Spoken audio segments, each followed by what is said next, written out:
Goal, nation's leading institute.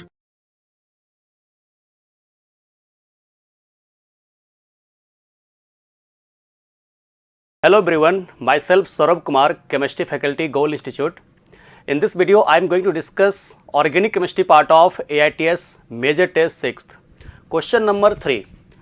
इसमें थोड़ा सा कन्फ्यूजन हुआ है बच्चों को और मैं जानता हूं कुछ बच्चों ने यहाँ पर आंसर किया है इसका डायस्ट्रियोमर्स. आपने जहाँ तक सोचा वो ठीक ठाक सोचने की कोशिश किया, लेकिन थोड़ा सा आपसे मिस्टेक हो गया क्योंकि यहाँ पे आपको कोल्ड केमोनोफोर दिया हुआ है तो उसमें OH आएगा ना, और इसमें आपको Br2 है तो Br आ जाएगा, तो आंसर क्या हो जाएगा? Different compound. आपको दिखाता हूं इस तरीके का क्वेश्चन आप लोगों ने प्रैक्टिस किया था क्लासरूम में. कैसे होता है सिस 2 ब्यूटेन. देखो सिस 2 ब्यूटेन ऐसे हम लोग लिख सकते हैं, ओके. और ये सिस 2 ब्यूटेन का आपको बेयर्स रिएजेंट के साथ ऑक्सीडेशन है. तो कोल्ड केमोनोफोर जहां कहीं भी लिखा हुआ है यानी कि 273 केल्विन और यहां पर एक्चुअल में होता है अल्कलाइन मीडियम होता है. तो जब भी आपको लिखा हुआ रहे कोल्ड डाइल्यूट एंड अल्कलाइन केमोनोफोर यानी कि बेयर्स रिएजेंट और यहां पर होता है स्टूडेंट सिन हाइड्रोक्सिलेशन होता है, ओके.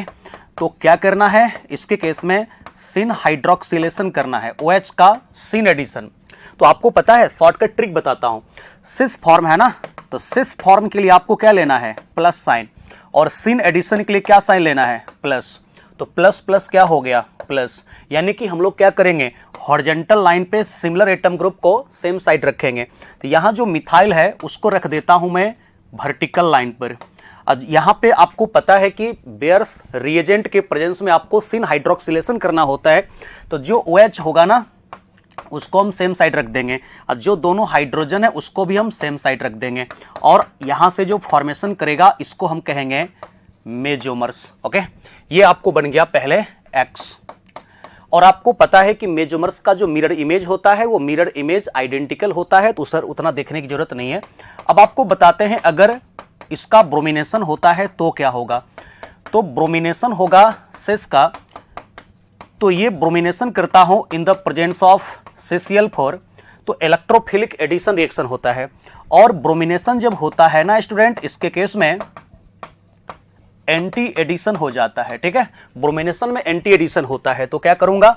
सिस के लिए आपको लेना है प्लस साइन. ध्यान दीजिएगा जहां कहीं इस प्रकार के क्वेश्चन हो, सिस के लिए आपको प्लस साइन लेना है, ट्रांस के लिए माइनस साइन लेना है. और सिन एडिशन होता है तो प्लस साइन, एंटी एडिशन होता है तो माइनस साइन. यहां ब्रोमिनेशन का एंटी एडिशन है माइनस साइन यानी कि प्लस माइनस माइनस. तो हॉरिजॉन्टल लाइन पे जो सिमिलर एटम ग्रुप होगा वो similar atom group opposite direction में हम लोगों को रखना होगा. इसके केस में यहां से रख देता हूं एक ब्रोमीन, यहां ब्रोमीन रख देता हूं, यहां पर H और H. और आपको पता है इसका जो मिरर इमेज होगा वो मिरर इमेज एक दूसरे का इनान्सियोमर्स पेयर कहलाएगा. तो यहां इनान्सियोमर्स पेयर का फॉर्मेशन करेगा. यहां H लिख देता हूं, यहां Br रख देता हूं, यहां पे Br और H रख देता हूं. इसको हम लोग क्या कहते हैं? इसको हम लोग कहते हैं इनान्सियोमर्स पेयर कहते हैं. मतलब जब ब्रोमिनेशन कर रहे हैं तो यहां पर इनान्सियोमर्स पेयर का फॉर्मेशन करता है. जब हम लोग ब्रोमिनेशन कर रहे हैं सिस 2 ब्यूटेन का तो इनान्सियोमर्स पेयर बन रहा है. और जब हम यहां पे कर रहे हैं इसके केस में केमोनोफोर के साथ रिएक्शन तो मेजोमर्स बन रहा है. कुछ स्टूडेंट ने यहां पर क्या किया है, जो टेस्ट के बाद मुझे मिला है उससे मैंने बात किया तो उन्होंने क्या बताया कि मेजोमर्स और इनान्सियोमर्स, तो सर आपने तो बताया है कि ये दोनों तो हो जाएगा डायस्ट्रियोमर्स. बहुत खूबसूरत. लेकिन आपको पता है आइसोमर्स तब कहलाएगा ना, आइसोमर्स तब कहलाएगा ना जब दोनों का फॉर्मूला सेम होगा. क्या दोनों का फॉर्मूला सेम है क्या? बताओ बताओ. यहां पर OH है और यहां पर क्या है? ब्रोमीन है. तो ये कैसे डायस्ट्रियोमर्स होगा? ये तो आइसोमर्स है ही नहीं, क्योंकि आइसोमर्स तब कहलाता है जब उसका फॉर्मूला सेम होता है, स्ट्रक्चर डिफरेंट होता है. यहां तो आप कहोगे ये डिफरेंट कंपाउंड हो गया, ठीक है. ये आइसोमर्स होगा ही नहीं. तो ध्यान रखिएगा यहां पर ये मेजोमर्स जरूर बनेगा लेकिन OH के साथ बनेगा. यहां पर इनान्सियोमर्स जरूर बनेगा लेकिन इसके केस में यहां पर Br के साथ बनेगा. तो यहां पर ब्रोमीन है और यहां पर OH है, इसलिए यहां पर फॉर्मूला अलग अलग है, डिफरेंट हो गया ना, इसलिए इसको हम लोग कहते हैं स्टूडेंट डिफरेंट कंपाउंड कहते हैं. Is it clear? आगे चलो. ओके, नेक्स्ट क्वेश्चन की तरफ चलता हूं. अच्छे से आप लोग इसको समझोगे पेपर को. नेक्स्ट दिया हुआ है, ये भी बहुत ही अच्छा क्वेश्चन है. 1 फिनाइल इथेनॉल. 1 फिनाइल इथेनॉल बोले तो किसको कहते हैं? तो ऐसा हम लोग लिख सकते हैं इसका स्ट्रक्चर. ये है फिनाइल और इस पे OH रख देता हूं, यहां पे रख देता हूं CH3, यही होगा ना स्टूडेंट। अब यही हो गया 1 2 1 phenyl ethanol secondary alcohol. CrO3 क्या है? ऑक्सीडाइजिंग एजेंट है। ऑक्सीडाइजिंग एजेंट क्या करेगा? सेकेंडरी अल्कोहल को ऑक्सीडाइज करके कीटोन में कन्वर्ट करेगा। तो इसको पहले कीटोन में कन्वर्ट कर दूंगा और यहां पर मिथाइल तो रह जाएगा, ये H माइनस लॉस होगा, H प्लस लॉस होगा, H2 बाहर होकर के बनेगा यहां पर कीटोन। ये बन गया हमारा X। आपको पता है जहां C डबल बॉन्ड O के साथ मिथाइल होता है वो देता है आइडोफॉर्म टेस्ट। तो चाहे आपको लिखे I2 प्लस NaOH, चाहे लिख देता है स्टूडेंट NaOI, बात बराबर है। ये हो गया आइडोफॉर्म टेस्ट, यानी कि जो मिथाइल होता है ना, मिथाइल वही ब्रेक करके यहां पर बनाता है CHI3, इसको हम आइडोफॉर्म कहते हैं। और ये जो कलर होता है वो येलो होता है। साथ में क्या निकलेगा उसके बारे में तो यहां पे पूछ ही नहीं रहा है, बस बता देता हूं कि यहां पर जो C डबल बॉन्ड O वाला पार्ट है वो ऑक्सीडाइज करके बनाता है सॉल्ट ऑफ कार्बोक्सिलिक एसिड, ऐसे बना देगा। फर्दर अगर रिएक्शन एक और पूछ रहा है, ये जो X बना है ना उसका रिएक्शन यहां पर इथेनामाइन के साथ भी करना है। ये तो हमको पता चल गया कि जो येलो कलर का है वो आइडोफॉर्म है, Z ये हमको मिल गया। और हमको Z एंड Y रिस्पेक्टिवली हमको पूछ ही रहा है, तो ये तो हमको पता चल चुका है कि आंसर इसका थर्ड होगा, क्योंकि Z पहले आना चाहिए। वो Z यहां पर आइडोफॉर्म है, इसमें आइडोफॉर्म पहले नहीं लिखा है, बाद में लिखा है, इसमें आपको पहले लिखा है। लेकिन अब आपको दिखाता हूं कि Y क्या बनेगा। इसका रिएक्शन इथेनामाइन के साथ है। आप लोगों ने एमाइंस चैप्टर में पढ़ाई किया होगा कि जहां कहीं भी अगर हम एल्डिहाइड कीटोन का रिएक्शन करवा देते हैं इस तरीके से प्राइमरी एमीन के साथ, तो क्या बन जाएगा? सेकेंडरी एमाइड बन जाएगा। देखो ना, एसिड कैटालाइज रिएक्शन होता है और न्यूक्लियोफिलिक एडिशन एलिमिनेशन मैकेनिज्म होता है। तो डायरेक्ट यहां से बाहर कर देता हूं H2O बाहर कर दिया। आपने इसको पढ़ाई किया होगा एल्डिहाइड कीटोन वाले चैप्टर में, जहां पर अमोनिया और अमोनिया डेरिवेटिव के साथ रिएक्शन है। तो H2O बाहर करोगे और H2O बाहर करने के बाद जो बचा उसको आप लिख दो। ये बच गया C के साथ CH3 और डबल बॉन्ड के साथ यहां पर क्या बचा? N, और N के साथ स्टूडेंट यहां पे CH2 एंड CH3 और बाहर क्या हो गया? H2O। देखो तो ऐसा बना कि नहीं बना? इसी को हम लोग कहेंगे क्या? Y कहेंगे। तो पूछ क्या रहा है? पूछ रहा है यहां पर Z and Y are respectively. तो Z हो गया हमारा आइडोफॉर्म, येलो कलर का प्रेसिपिटेट हमको यही मिलेगा।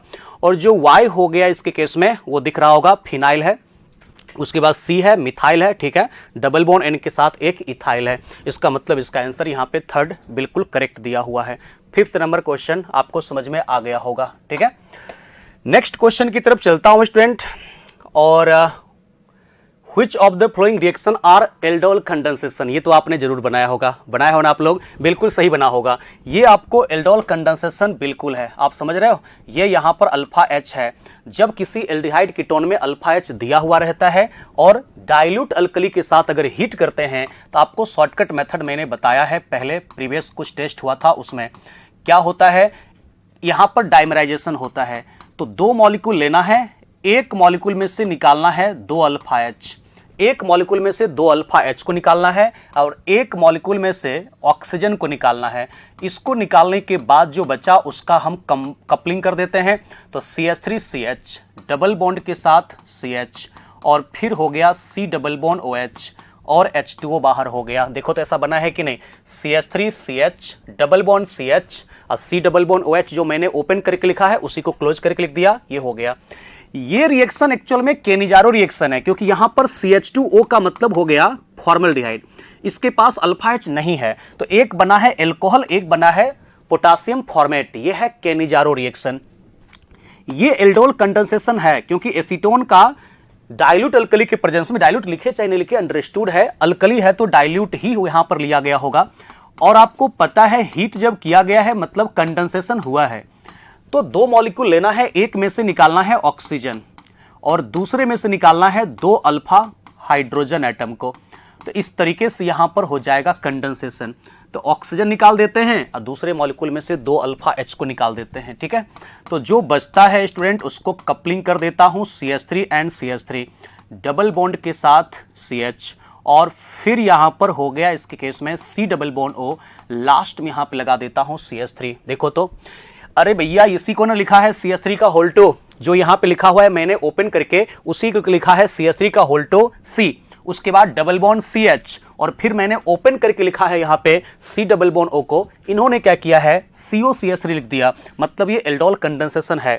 और ये फिर आपको पता है अल्फा H 0 होता है बेंजल्डिहाइड में, ये बेंजल्डिहाइड है, PH का मतलब फिनाइल CHO, ये बेंजल्डिहाइड है, ये फॉर्मल्डिहाइड है। दोनों में से किसी के पास अल्फा H नहीं है। जब अल्फा H नहीं होता है तब उसको अगर हम हीट करते हैं कॉन्सनट्रेटेड अल्कली के साथ, मतलब वो केनिजारो रिएक्शन है। ये एक्चुअल में क्रॉस केनिजारो रिएक्शन है। तो एल्डोल कंडेंसेशन यहां पर A और D ओनली होगा, A और C ओनली होगा। तो A और C आपको फर्स्ट ऑप्शन में ही दिख रहा है होगा। तो मैं थोड़ा सा स्क्रीन से हट जाता हूं बार बार इसलिए क्योंकि आप थोड़ा सा ट्राई करो, ठीक है, और आप ट्राई करोगे तो ज्यादा बेहतर सीखोगे आप लोग, ठीक है। आगे चलता हूं नेक्स्ट क्वेश्चन की तरफ। ये तो क्लियर हो गया एल्डोल कंडेंसेशन कौन कौन सा है।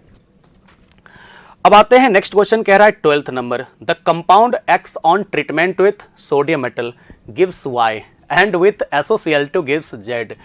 Y and Z react together give dipropyl ether. अच्छा, डाइप्रोपाइल कह रहा है, ये विलियमसन्स ईथर सिंथेसिस एक्चुअल में, तो ये आपको प्राइमरी ही होगा विलियमसन्स ईथर सिंथेसिस में। तो डाइप्रोपाइल ईथर हमको इसको बनाना है। इसको बनाने के लिए हमको क्या लाना पड़ेगा, इसको बनाने के लिए हमको लाना पड़ेगा एक्चुअल में सोडियम प्रोपोक्साइड ऐसा, और इसका रिएक्शन करवाना पड़ेगा मेरे को नॉर्मल प्रोपाइल क्लोराइड के साथ। और आपको पता है यहां पर आयनिक बॉन्ड है, ये स्ट्रॉन्ग न्यूक्लियोफाइल है, पाथवे होगा SN2, ओके, ये SN2 पाथवे होगा और ये न्यूक्लियोफाइल यहां अटैक करेगा, साइमल्टेनियसली Cl- को बाहर करेगा। तो यही जो फॉर्मेशन किया है डाई नॉर्मल प्रोपाइल ईथर, ये फॉर्मेशन कर दिया है और बाहर होते हैं इसके केस में स्टूडेंट NaCl।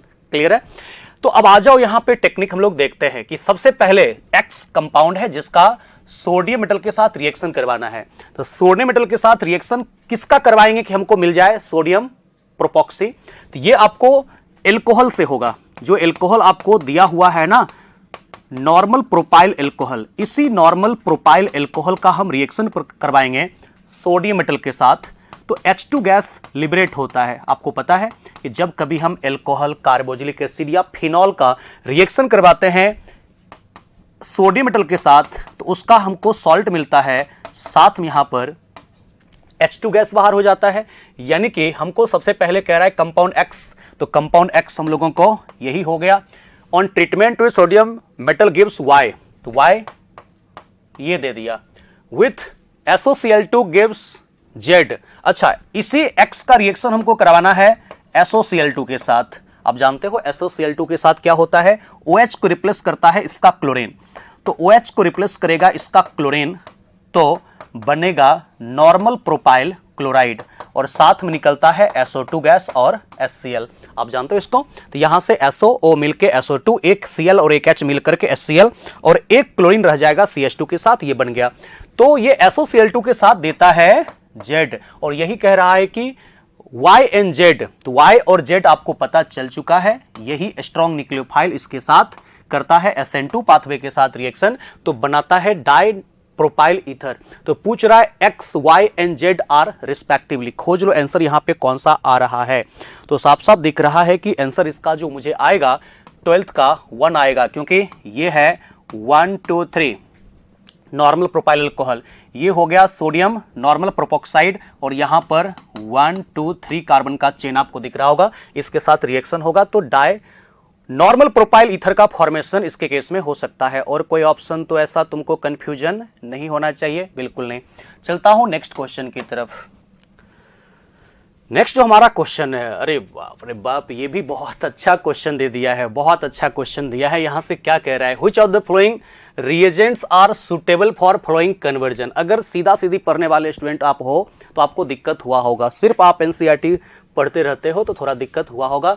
अगर आप थोड़ा बहुत भी क्लासरूम में को आप फॉलो करते हो, क्लासरूम में जो आपको टीचर पढ़ाते हैं उसको आप ध्यान देते हो, तो ये क्वेश्चन आपको जरूर करवाया गया होगा।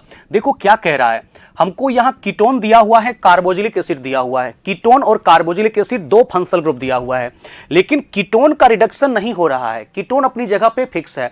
सिर्फ कार्बोक्सिलिक कार्बोजिलिक एसिड का रिडक्शन होके क्या बन रहा है, प्राइमरी अल्कोहल। इसका मतलब ये ऑप्शन नहीं हो सकता है। अगर तुम ये ऑप्शन टिक करते हो तो गलत हो जाएगा, क्योंकि lithium aluminium hydride, student, lithium aluminium hydride ketone को भी रिड्यूस करता है और कार्बोजिलिक एसिड को भी रिड्यूस कर देता है। इसका मतलब यहां पर ये नहीं हो सकता है। अगर तुम ये लेते direct, lithium aluminium hydride direct लेते, तो ये जो आपको कीटोन दिख रहा है ये भी रिड्यूस होकर कन्वर्ट हो जाता एल्कोहल में, जबकि कीटोन का रिडक्शन यहां नहीं करना है। सोडियम बोरोहाइड्राइड भी नहीं होगा, क्योंकि सोडियम बोरोहाइड्राइड अगर हम लोग लेते हैं तो क्या हो जाएगा, अगर हम लेते हैं यहां पर सोडियम बोरोहाइड्राइड तो वो कीटोन का रिडक्शन करेगा, लेकिन सोडियम बोरोहाइड्राइड कार्बोजिलिक एसिड का रिडक्शन नहीं करता है। तो सोडियम बोरोहाइड्राइड कार्बोजिलिक एसिड का रिडक्शन करता ही नहीं है, तो गलत हो जाएगा। लिथियम एल्युमिनियम हाइड्राइड दोनों का करता है, लेकिन यहां कीटोन का रिडक्शन हो ही नहीं रहा है, मतलब यह भी नहीं होगा। अब आते हैं ये वाला, देखो क्या है, यह है एक्चुअल में इथेन 1,2 डायोल। इसको ऐसे करके लिख सकते हो तुम, CH2OH CH2OH, ये एक्चुअल में ये है। अब होता क्या है वो देखो, ये हम लोगों को जहां पर प्रोटेक्शन देना होता है, जहां कहीं कीटोन का प्रोटेक्शन देना होता है, एल्डिहाइड का प्रोटेक्शन देना होता है, इसका हम इस्तेमाल कर लेते हैं। कैसे करेंगे सिखाता हूं आपको बच्चों। ये यहां पर इथाइलिन ग्लाइकॉल के साथ रिएक्शन आपने पढ़ाई किया होगा। ये कुछ इस तरीके से होता है जो केटल का फॉर्मेशन करता है, नहीं तो यहां से आप निकाल देते हो H2O, ठीक है, O निकाल दो, इससे 2H निकाल दो। ये रिएक्शन यहां रिवर्सिबल होता है, एसिड केटलाइज्ड होता है, तो कुछ ऐसा बनेगा प्रोडक्ट की ये कार्बोजिलिक एसिड रह जाएगा, और ये प्रत्येक बॉन्ड के साथ आकर के ऐड होगा ये वाला ऑक्सीजन। देखो ना, ये ऑक्सीजन प्रत्येक बॉन्ड से ऐड होगा, और इसके साथ यहां पर क्या है, CH2 है, तो इसको यहां पे लिख देता हूं। ये पहले हमने क्या किया, प्रोटेक्ट कर दिया। और ये जो होता है ना केटल, ये एसिटल और केटल जो भी होता है वो अनरिएक्टिव होता है, याद रखिएगा, अनरिएक्टिव होता है, तो इसके ऊपर लिथियम एल्युमिनियम हाइड्राइड का इफेक्ट कुछ लगेगा नहीं। तो अब क्या होगा, तुमने यहां पर बना दिया साइक्लिक केटल, और ये साइक्लिक केटल अनइफेक्टिव होता है towards nucleophile, base, oxidising agent और रिड्यूसिंग एजेंट। तो अब क्या करूंगा, पहले हम इथाइलिन ग्लाइकॉल का इस्तेमाल करके इसको हम प्रोटेक्ट कर दिए कीटोन को, और फर्दर अब डालेंगे लिथियम एल्युमिनियम हाइड्राइड। तो क्या होगा, without affecting the cyclic kettle, ये यहां पर कन्वर्ट हो जाएगा, इसके केस में प्राइमरी अल्कोहल में कन्वर्ट हो जाएगा कार्बोजिलिक एसिड। तो अगर कहीं पे आपको एल्डिहाइड कीटोन को प्रोटेक्शन देते हुए सिर्फ कार्बोजिलिक एसिड या ईस्टर का रिडक्शन करना है, तो यहां पर आप इथाइलिन ग्लाइकॉल का इस्तेमाल करोगे। क्या नाम है इसका, इसका नाम होता है स्टूडेंट इथाइलिन ग्लाइकॉल नाम होता है, और ये बनाता है साइक्लिक केटल कीटोन के साथ, और एल्डिहाइड होता है तो साइक्लिक एसिटल बनाता है, जो कि अनरिएक्टिव होगा रिड्यूसिंग एजेंट के साथ। फर्दर इसका क्या करना है, एसिडिक हाइड्रोलिसिस करना है। तो एसिडिक हाइड्रोलिसिस जैसे ही करोगे तो क्या होगा, इसको यहां से ब्रेक कर देता हूं, ब्रेक करूंगा, CH2+O-, CH2+O- कर दो। प्रत्येक O- के ऊपर वाटर का H+ आएगा, और H+ आएगा तो क्या होगा, एक कार्बन पे 2 OH, अनस्टेबल होगा ना, ये आ जाएगा OH ना, इसका वाटर वाला, और यहां पर ये आपको पता है पहले से बन चुका है CH2OH, यही तो बनना था। तो फर्दर क्या करेंगे, एक OH- बाहर करेंगे और एक H+ बाहर करेंगे, तो इस तरीके से हमको ये मिल जाएगा CH2OH, और फिर से C+O अपनी जगह पे आ जाएगा। तो देखो तो कितने कार्बन है इसके केस में, 1 2 3 4, 1 2 3 4, ठीक तो है। इसका आंसर यहां पे 3rd आ जाएगा। बाद बाकी तुमको यहां पर यह भी नहीं होगा, क्यों, इथाइलिन ग्लाइकॉल तो ठीक है, आपने यहां पर प्रोटेक्शन तो कर लिया, लेकिन यहां सेकंड में क्या दिया हुआ है, sodium borohydride. Sodium borohydride carboxylic acid का रिडक्शन कर ही नहीं सकता है, इसलिए यहां पर आंसर होगा आपको पहले इथाइलिन ग्लाइकॉल के द्वारा आप कीटोन को प्रोटेक्ट कर देते हो, और कीटोन को प्रोटेक्ट करने के बाद जो यहां पर साइक्लिक केटल बना वो अनरिएक्टिव होता है टुवर्ड्स लिथियम एल्युमिनियम हाइड्राइड। आप करोगे reduction by using lithium aluminium hydride, ये साइक्लिक केटल अपनी जगह पे रहेगा, कार्बोजिलिक एसिड कन्वर्ट हो जाएगा स्टूडेंट यहां पर CH2OH में। फर्दर इसका हाइड्रोलिसिस यहां पे करने के लिए दिया हुआ है, तो ये O- CH2+, यानी कि इसका जब हाइड्रोलिसिस होगा तो जो CH2+ वाला पार्ट है वाटर का OH- लेकर के ये बाहर हो जाएगा इथाइलिन ग्लाइकॉल, और एक कार्बन पे 2 OH अनस्टेबल होगा, वाटर निकाल करके फिर से ले आओ C+O, बात खत्म हो गया। आंसर इसका 14 का 3rd आ जाएगा। क्लियर, आगे चलता हूं नेक्स्ट क्वेश्चन की तरफ। ये तो बहुत आसान क्वेश्चन है, ये तो सबने बनाया होगा। ये यहां से क्या कहता है, ये कहता है कि ये तो मेरा फाउंडेशन बैच का जो स्टूडेंट सब अभी है ना नया नया, वो भी बना देगा। स्टेबिलिटी ऑफ कार्बन एनाइन जो होते हैं वो डायरेक्टली प्रोपोर्शनल होते हैं -I -M और इनवर्सली प्रोपोर्शनल होते हैं +I+M। ये तो जानते हो आप लोग। अब यहां पर NO2 क्या शो करता है पारा पे, NO2 पारा पे -M, साइनाइड क्या शो करता है -M, लेकिन NO2 का -M का मैग्नीट्यूड ज्यादा होता है साइनाइड से। NH2 क्या शो करता है पारा पे +M, और OMe क्या शो करता है +M, लेकिन NH2 का +M ज्यादा होता है, ज्यादा इलेक्ट्रॉन देता है कंपेयर टू OMe। तो यहां पर सबसे ज्यादा स्टेबिलिटी जो होगा वो A का होगा, क्योंकि इसका -M ज्यादा होता है NO2 का साइनाइड से। A के बाद B होगा, और +M डिक्रीज करता है कार्बन आयन को, तो A के बाद B, उसके बाद यहां पर हो जाएगा स्टूडेंट E होगा, उसके बाद आपको D होगा, और सबसे कम स्टेबिलिटी यहां पे C का होगा, क्योंकि जो NH2 होता है उस NH2 का +M ज्यादा होता है OMe से, क्योंकि नाइट्रोजन का इलेक्ट्रोनेगेटिविटी कम है, जिसका इलेक्ट्रोनेगेटिविटी कम उसका +M ज्यादा होगा। तो यहां ऑक्सीजन है जो ज्यादा इलेक्ट्रोनेगेटिव है, इसलिए आप देख लो A B E D C, answer इसका कौन सा आ गया, 4th आ गया। बहुत आसानी से निकाल सकते हो। ओवरऑल हमको देखना है कि नेगेटिव चार्ज का मैग्नीट्यूड कहां कम है। जहां नेगेटिव चार्ज का मैग्नीट्यूड जितना कम होगा उतना ही ज्यादा स्टेबल होगा वो कार्बन आयन। और नेगेटिव चार्ज के मैग्नीट्यूड को कम कौन करेगा, एक्सेप्टर करेगा। ये भी एक बहुत खूबसूरत क्वेश्चन है। आपको पता है यहां पर हमको अप्लाई क्या करना है, DNP रूल आपको अप्लाई करना है। यानी कि -I के मैग्नीट्यूड को देखने के लिए सबसे पहले हम लोगों को देखना होता है डिस्टेंस, फिर देखना होता है नंबर, और लास्ट में देखना होता है पावर। तो डिस्टेंस, नंबर, पावर देखो। यहां पर देखोगे एसिडिक कौन है, एसिडिक है यहां पर OH, यही है ना। तो जो जितने जल्दी H+ दे देगा उतना ज्यादा एसिडिक होगा। तो यहां पे देखना यह होगा कि कौन जल्दी H+ देगा। जल्दी H+ वो देगा जिसका कंजुगेट बेस ज्यादा स्टेबल होगा, और कंजुगेट बेस ज्यादा स्टेबल किसका होगा, जिसके ऊपर -I ज्यादा लग रहा होगा। तो -I ज्यादा लगेगा किसका, पहले जिसका डिस्टेंस कम होगा। यहां देखोगे तो ये जो OH अटैच्ड है जिस कार्बन पे, इसको 1 मानते हैं, ये 1 2 3।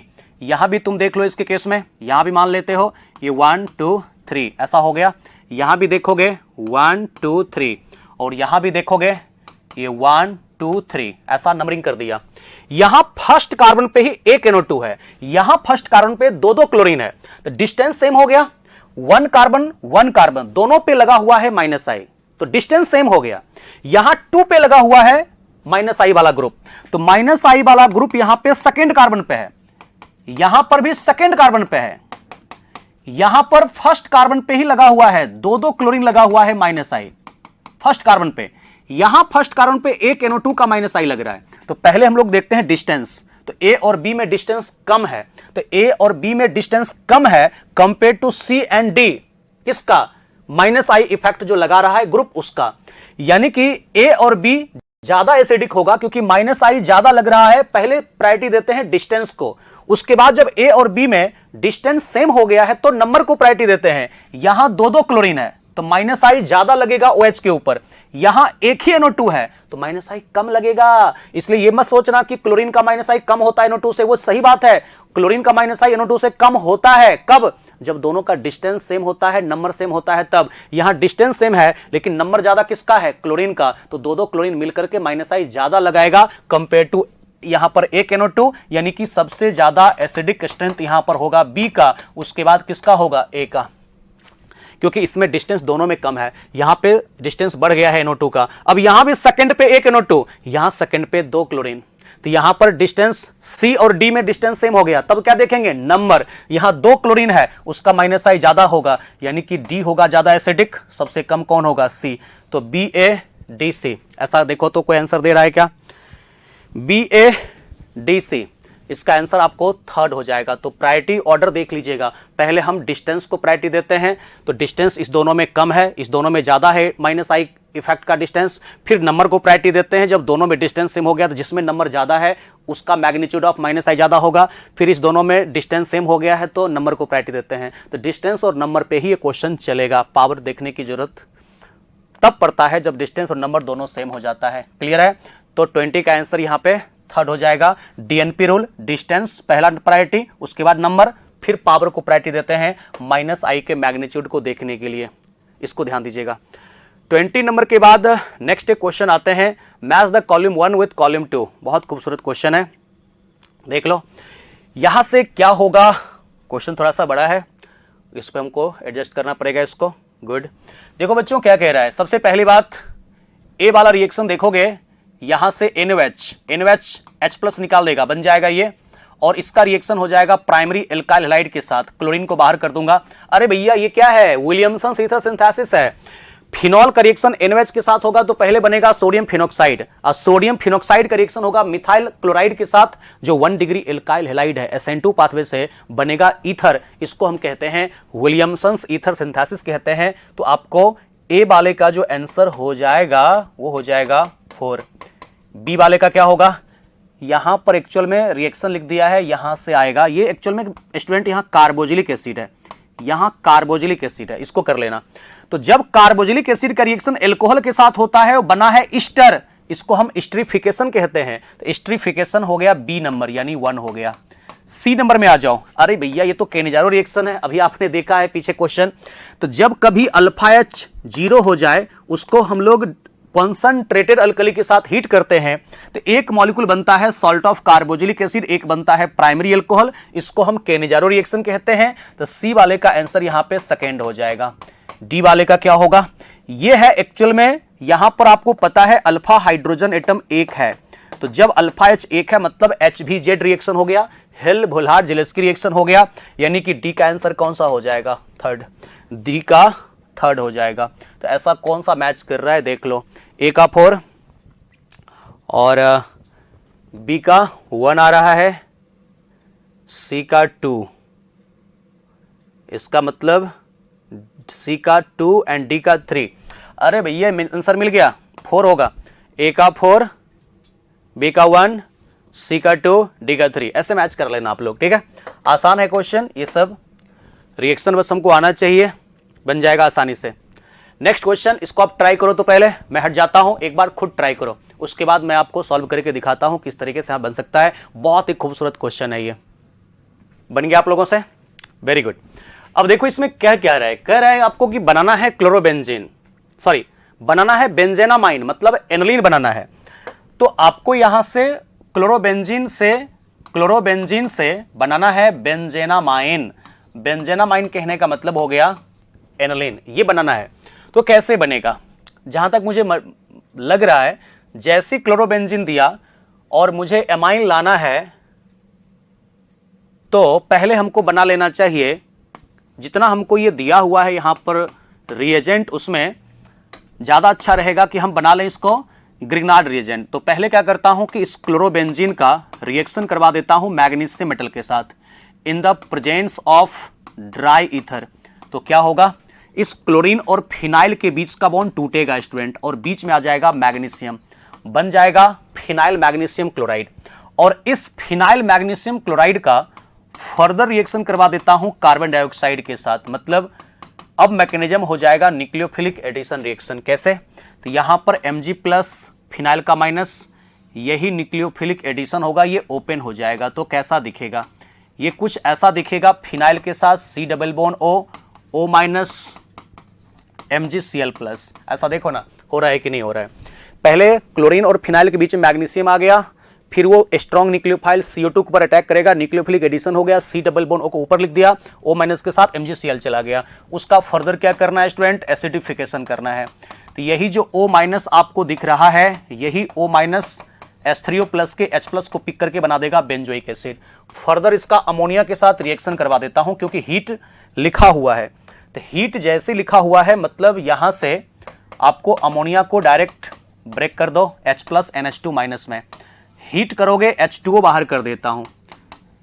H2O बाहर करने के बाद आपको मिलेगा बेंजामाइड, क्या बोलते हो, C double bond O NH2, ये मिलेगा बेंजामाइड। और इस बेंजामाइड का फर्दर क्या करना है, हॉफमैन ब्रोमाइड डिग्रेडेशन करना है। हॉफमैन ब्रोमाइड डिग्रेडेशन करोगे, बीच में से C डबल बॉन्ड O को हटा दोगे, यही फिनाइल NH2 के साथ ऐड होता है तो फॉर्मेशन कर देता है एनिलीन, इसी को हम लोग बेंजेनामाइन कहते हैं। साथ में यहां पर बाहर हो जाता है K2CO3, साथ में यहां पे 2KBr प्लस 2H2O, ये सब बाहर होते रहता है। इसका मतलब 26 का आंसर यहां पे कौन सा आ जाएगा? 1 नंबर। 1 नंबर आ गया, है ना आसान क्वेश्चन। समझना पड़ता है सब कुछ, चल करके आपको देखना पड़ेगा, ठीक है ना, कि कहां से कौन सा दे रहा है ये प्रोडक्ट जिसको कह रहा है। ये तो आपको बहुत आसान क्वेश्चन है। नाइट्रस एसिड कह रहा है ना, जैसे ये सब रिएक्शन आपको देखे ना, नाइट्रस एसिड वाला रिएक्शन ज्यादातर क्वेश्चन में एमीन वाला ही होगा, प्राइमरी एमीन वाला ही होगा। आंसर देखो कैसे आएगा, इसका आंसर आपको एक्चुअल में सेकेंड आएगा। नाइट्रस एसिड दिया हुआ है, कैसे आएगा बताता हूं। ईथर के साथ तो रिएक्शन इसका होगा नहीं, एल्कीन के साथ होगा नहीं, एल्कीन के साथ होगा नहीं, एक ही रिएक्शन तो हमको दिख रहा है कि 2 वाला एमीन है। एमीन का जब रिएक्शन होगा नाइट्रस एसिड के साथ, ये कौन सा दिया हुआ है? 1 2 3 4, ये दिया हुआ है प्राइमरी एलिफैटिक एमीन। तो प्राइमरी एलिफैटिक एमीन का रिएक्शन जब नाइट्रस एसिड के साथ होता है ना स्टूडेंट, सबसे पहले यहां पर NH2 कन्वर्ट होता है N2 प्लस में, ठीक है, N2 प्लस Cl-। तुम कहोगे सर जी यहां तो नाइट्रस एसिड लिखा हुआ है, Cl आपने कहां से ले आया? तो एक्चुअल में नाइट्रस एसिड जो होता है वो अनस्टेबल होता है, उसको बना करके लेबोरेटरी में नहीं रखा जाता है। नाइट्रस एसिड का एक्चुअल में इन सीटू प्रिपरेशन होता है, और इन सीटू प्रिपरेशन करने के लिए NaNO2 प्लस HCl रखा जाता है। तो इसमें HNO2 जब लिखा हुआ है तो अंडरस्टूड है कि यहां पे रखा गया होगा NaNO2 प्लस HCl, और किया गया होगा नाइट्रस एसिड का इन सीटू प्रिपरेशन। तो यहां क्लोरीन है ही, कोई दिक्कत नहीं है। अब क्या होता है कि ये N2 प्लस एक बहुत अच्छा एक्सलेंट लिविंग ग्रुप होता है। तो एक्सलेंट लिविंग ग्रुप होने के कारण यहां से ये बाहर हो जाता है, और बाहर होने के बाद इसके केस में फॉर्मेशन करता है पहले 1 डिग्री कार्बोकैटायन, लेकिन बगल में 2 डिग्री कार्बन है तो हो जाता है हाइड्राइड शिफ्ट। और हाइड्राइड शिफ्ट होने के बाद स्टूडेंट यहां पे फॉर्मेशन जो करता है वो करता है, इसके केस में यहां पर फॉर्मेशन जो करेगा वो करेगा सेकेंडरी कार्बोकैटायन, और फिर इसका होता है यहां पर हाइड्रोलिसिस। तुम कहोगे सर जी वाटर तो दिया हुआ है नहीं, तो बच्चों याद रखना इसका पूरा कंप्लीट मैकेनिज्म आपने क्लासरूम में पढ़ाई किया होगा। इस रिएक्शन में वाटर खुद रिलीज होता है, तो वाटर लिखे चाहे नहीं लिखे आपको अंडरस्टूड है यहां से कि वाटर इसमें रिलीज होता है, ये एक्वस मीडियम में रहता है सॉल्यूशन। अगर एलिफैटिक प्राइमरी एमीन दिया हुआ है तो एलिफैटिक प्राइमरी एमीन जहां दिया हुआ है NH2, पहले वहां कार्बोकैटायन बनाओगे, रीअरेंजमेंट अगर पॉसिबल है तो रीअरेंजमेंट करोगे, और फिर उस मोर स्टेबल कार्बोकैटायन इंटरमीडिएट के ऊपर वाटर अटैक करा करके एल्कोहल पहले बना दोगे। ये एल्कोहल देता है आंसर, ऐसा देगा। मेजर अमाउंट में हमारा एल्कोहल ये बनेगा। फर्दर आपको पता है कि जब हम HBr के साथ सेकेंडरी एल्कोहल का रिएक्शन करवाते हैं तो सेकेंडरी और टर्सरी दोनों में SN1 पाथवे होता है। अगर प्राइमरी होगा तो SN2 होगा। यहां पर SN1 पाथवे से रिएक्शन होगा, आप यहां पर H2O बाहर कर देते हो, और H2O जैसे ही बाहर करते हो स्टूडेंट यहां पर बन जाएगा CHBr एंड CH3, ऐसे बन जाएगा। फर्दर यहां पर जो बना उसका रिएक्शन करवाना है मेरे को सोडियम टर्सरी ब्यूटॉक्साइड के साथ करना है। ये जो है ना स्ट्रक्चर दिया हुआ, ये एक्चुअल में ऐसा है, जब आप ओपन करते हो ना, इसी को कहा जाता है सोडियम टर्सरी ब्यूटॉक्साइड। और ये कैसा बेस है? क्राउडेड बेस है, याद रखिएगा क्राउडेड बेस है। और यहां पे जब हम डिहाइड्रो हेलोजनेशन कराते हैं तो इसके केस में हॉफमैन्स रूल लगता है स्टूडेंट, क्योंकि जब बेस क्राउडेड होता है, सोडियम टर्सरी ब्यूटॉक्साइड होता है, तो यहां पर बेस क्राउडेड है, सेट-जैप्स रूल नहीं लगेगा, यहां पे लगता है हॉफमैन्स रूल। जहां से Br निकला उसके जस्ट बगल वाले कार्बन यहां से H+ निकलता है अकॉर्डिंग टू हॉफमैन्स रूल, और हॉफमैन्स रूल अप्लाई हो जाता है जब बेस क्राउडेड होता है तो। और यही 1-ब्यूटीन यहां पर होता है प्रोडक्ट, कैसा? मेजर। ये होता है मैकेनिज्म इसमें। तो ध्यान रखिएगा, जहां कहीं एल्काइल हैलाइड में sodium potassium tertiary butoxide, sodium या पोटासियम टर्सरी ब्यूटॉक्साइड के साथ रिएक्शन करते हैं, एक्चुअल में यहां रिएक्शन का पाथवे जो है ये E2 ही कंपीट करता है। और इसके केस में यहां पर हम लोग कहते हैं कि अब लगता है हॉफमैन्स रूल, क्योंकि यहां पर एक्चुअल में बेस क्राउडेड है, H+ आसानी से यहां ज्यादा पिक करेगा, क्राउडिंग कम है, और यहां आएगा तो थोड़ा रिपल्सन मिलेगा मिथाइल के साथ, मेजर बनता है अकॉर्डिंग टू हॉफमैन्स रूल। यही तो यहां से कह रहा है, आंसर इसका होगा 29 का सेकेंड हो जाएगा।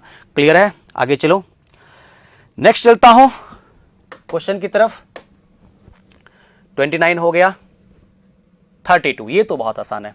अब देखो होता क्या है, कॉन्सेप्ट क्या है, कौन ऐसा एल्कीन है जिसका हम करेंगे केमनोफोर के साथ हीट एसिडिक मीडियम में तो इथेनोइक एसिड और एसीटोन मिलेगा। आपको पता है यहां कार्बन कार्बन डबल बॉन्ड के अबाउट एक H है, कार्बन कार्बन डबल बॉन्ड के अबाउट एक H होगा तो ऑक्सीडाइज करके बनाता है कार्बोजिलिक एसिड। अगर कार्बन कार्बन डबल बॉन्ड के अबाउट 2H होता है तो बनाता है CO2 प्लस वाटर। और अगर एक भी H नहीं होता है तो स्टूडेंट ये बनाता है इसके केस में कीटोन। बस हो गया, बात खत्म।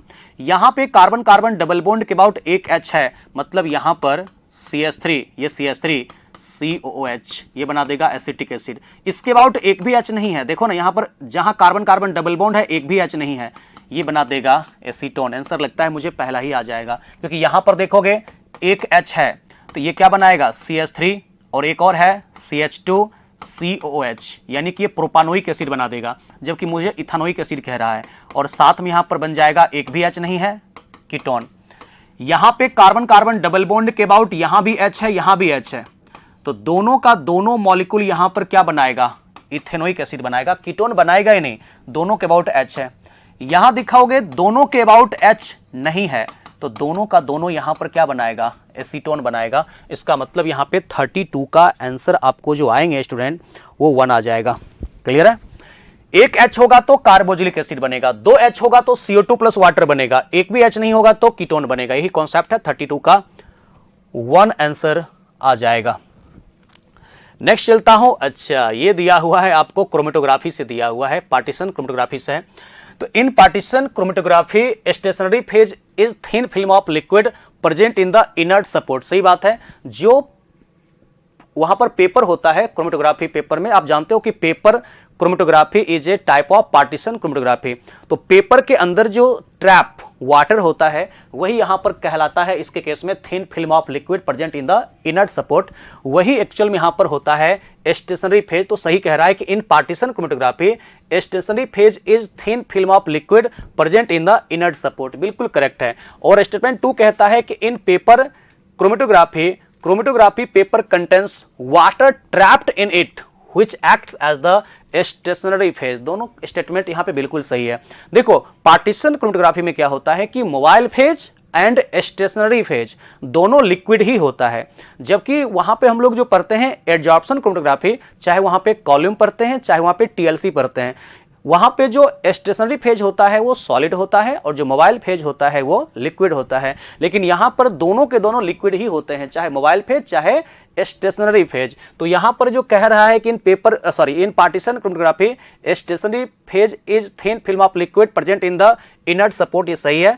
इन paper chromatography paper contains water trapped in it is which act as the stationary phase. ये both statement 1 and statement 2 are correct, ये ट्रू है इसके केस में। 36 का आंसर यहां पे 1 आ जाएगा।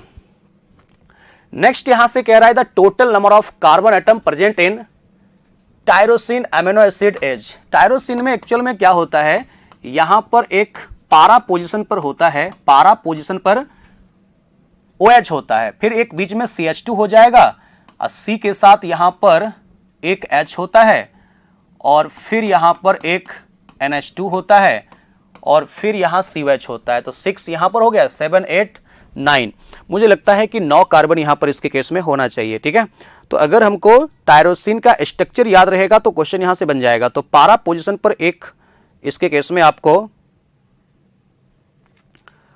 तो 6 7 8 9, 6 7 8 9 ऐसा आ रहा है क्या? तो फिनाइल पे हो जाएगा यहां पर OH CH2 CH NH2 COO हो जाएगा। तो 6 7 8 9 ठीक तो है भैया। 9 कार्बन यहां पर ऑप्शन दिया हुआ तो है ही, यहां पर यही तो हो जाएगा इसके केस में। 6 यहां पर 1 2 3 4 5 6 7 8 1 9 ऐसा हो जाएगा। टायरोसिन का स्ट्रक्चर अगर याद रहेगा क्वेश्चन बन जाएगा। 37 का सेकंड हो जाएगा। नेक्स्ट कह रहा है the correct order of boiling point as. ये बॉइलिंग पॉइंट का आपको यहां से पूछे जाते हैं क्या होगा, तो सबसे आसानी से दिख रहा है आंसर इसका सेकंड हो जाएगा, क्योंकि एल्कोहल का बॉइलिंग पॉइंट सबसे ज्यादा होगा यहां पर, क्योंकि एल्कोहल का OH इंटरमॉलिक्यूलर एसोसिएशन ज्यादा करेगा, ज्यादा स्ट्रॉन्ग H बॉन्ड बनाएगा। उसके बाद प्राइमरी अमीन, फिर उसके बाद सेकेंडरी नहीं दिया है, अच्छा टर्सरी दे दिया है, और फिर एल्केन दे दिया है। तो एल्कोहल का तो सबसे ज्यादा होगा भैया। ठीक है, एल्कोहल का सबसे ज्यादा हो गया, वही ऑप्शन एक है ही, उसके बाद प्राइमरी अमीन। अगर सेकेंडरी होता तो सेकेंडरी अमीन उसके बाद आएगा, उसके बाद टर्सरी अमीन आएगा, सेकेंडरी अमीन नहीं दिया है, उसके बाद एल्केन है, ये हाइड्रोकार्बन है, सबसे कम हो जाएगा। ठीक है, ऐसा आप बॉइलिंग पॉइंट का ऑर्डर देख सकते हो। सेकेंडरी अमीन किसी ऑप्शन में दिया ना, सेकेंडरी अमीन किसी ऑप्शन में नहीं दिया है, तो ऑर्डर याद रखना, alcohol, primary amine, secondary amine, tertiary amine, फिर एल्केन। क्योंकि प्राइमरी अमीन में N के साथ H दो है, सेकेंडरी में एक H होता है, वो H बॉन्ड कम बनाएगा, लेकिन प्राइमरी में ज्यादा बनेगा, और टर्सरी में H बॉन्ड नहीं बनेगा। एल्केन में तो लगेगा van der Waal force of attraction, सबसे वीकेस्ट एट्रैक्शन होगा, तो सबसे कम एल्केन का होगा। तो 40 का आंसर सेकेंड हो जाएगा, क्योंकि एल्कोहल का H बॉन्ड ज्यादा स्ट्रॉन्गर होगा एमीन से। नेक्स्ट कह रहा है कि which of the following can be prepared by Gabriel method from their corresponding halides. देखो एक्चुअल में यहां पर SN2 पाथवे से रिएक्शन होता है, तो जहां क्राउडिंग कम होगा वहीं पे रिएक्शन होगा।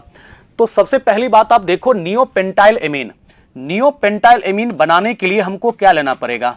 नियोपेंटाइल एमीन कहने का मतलब ये हुआ, तो नियोपेंटाइल एमीन ये हुआ, इसको बनाने के लिए हमको लेना पड़ेगा, इसको बनाने के लिए हमको लेना पड़ेगा इसके केस में नियोपेंटाइल हैलाइड।